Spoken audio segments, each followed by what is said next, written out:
In early November, we reported some growing conjecture and internal enthusiasm that ESPN was gearing up to bring back daily baseball studio programming, including the possibility of daily Baseball Tonight episodes. Fast forward to today, and Awful Announcing has learned that ESPN has turned away from this possibility and is no longer considering such a move as the 2019 season draws closer. ESPN president Jimmy Pitaro, a known baseball fan, had internally conveyed an interest in bringing back the popular show in addition to hunting more post-season rights for ESPN down the road. While the latter is still possible, ESPN has decided to walk away from the potential relaunch of baseball studio programming because of two developments. 1. MLB has opted to let ESPN slide on a contractual obligation to have a certain amount of studio shows during each season. MLB gave ground here in part due to some horse trading with ESPN, who agreed to allow Sunday Night Baseball to start an hour earlier and have a consistent start time of 7 p.m. Eastern Time, while ratings experts internally at ESPN believe this may actually lead to a decline in viewership. The extra hour adds a bit of relief to the already rigorous MLB travel schedule that often has teams flying cross-country after the late-night game window. 2.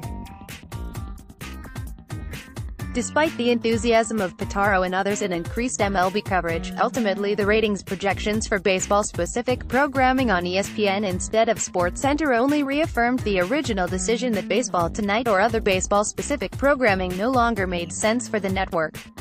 SportsCenter draws more viewers than Baseball Tonight, and siphoning off viewers to change over to ESPN2 after a game wasn't deemed as a practical option, given that the network would be producing two shows and mostly splitting the same audience. ESPN began slimming down their MLB studio ambitions in the spring of 2017 on the heels of a large round of layoffs at the company. The network plugged that programming hole by partnering with MLB Network to syndicate Intentional Talk. That partnership lapsed after this season, and with their contractual obligation to MLB, ESPN seemed poised for a MLB studio programming comeback. That optimism, which ESPN never commented on and proved to just be conjecture, proved to be premature, and now ESPN is closing in on a 2019 season without any original daily MLB programming and without the MLB Network partnership. While this is certainly not a particularly positive development for baseball fans, I think that's just where we are in terms of national interest in baseball.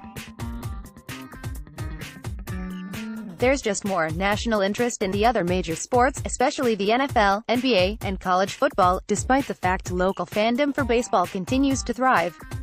Maybe the sport isn't actually losing national interest, but in terms of airtime on national TV and radio programming, it's hard to argue MLB's piece of the sports media pie has not been getting smaller over the last decade or two.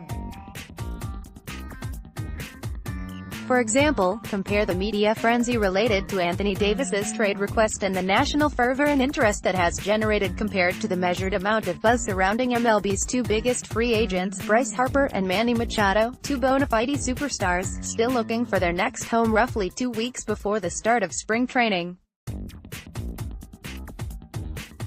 At the end of the day, you can understand why ESPN is shying away from airing MLB-specific studio programming when you know they'd much prefer to have WOJ on set in Bristol going through the latest NBA mini-drama.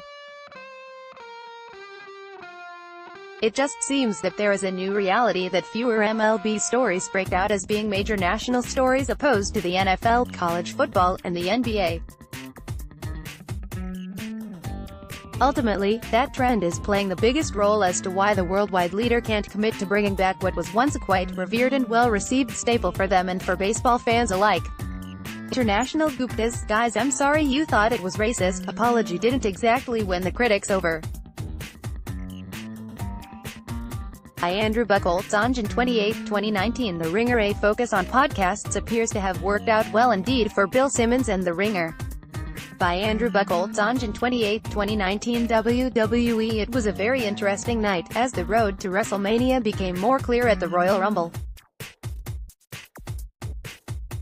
By John Canton on June 28, 2019 NFL. The NFL hopes to hit $25 billion in annual revenue by 2027, or even sooner. By Ken Fang on June 28, 2019 NBC2 Red flag periods and torrential rain determine the 2019 Rolex 24 at Daytona.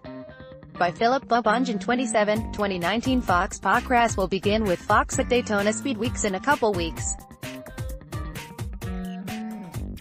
By Philip Bubb on June 27, 2019 International Guptas. Guys, I'm sorry you thought it was racist. Apology didn't exactly win the critics over.